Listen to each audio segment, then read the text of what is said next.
జరగలేదు, అన్ని సమస్యలు మాకు వారసత్వంగా వచ్చినాయి.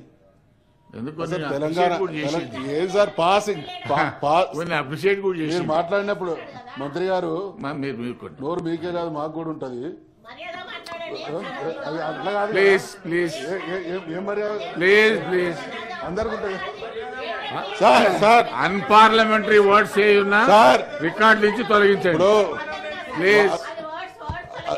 ఎట్టి పరిస్థితుల్లో ఆల్రెడీ అన్పార్లమెంటరీ వర్డ్ ఏదున్నా అధ్యక్ష అధ్యక్ష నోరు మీకే కాదు మాకు కూడా ఉంటది అనేది అన్పార్లమెంటరీ. అధ్యక్ష అన్పార్లమెంటరీ కాదు ప్లీజ్ మంత్రి గారు. పార్లమెంటరీ వర్డ్స్ ఏందో ప్లీజ్ మీకంటే మాకు ఎక్కువ తెలుసు. ఇప్పుడు పార్లమెంటరీ వర్డ్స్ ఏమున్నా రికార్డు. ఓకే, జీవన్ రెడ్డి గారు మాట్లాడేటువంటి క్రమంలో వారు మా ప్రభుత్వం చేస్తున్నదని చెప్పుకోవడాన్ని మేమేమో అభ్యంతరం పెట్టాం అధ్యక్ష.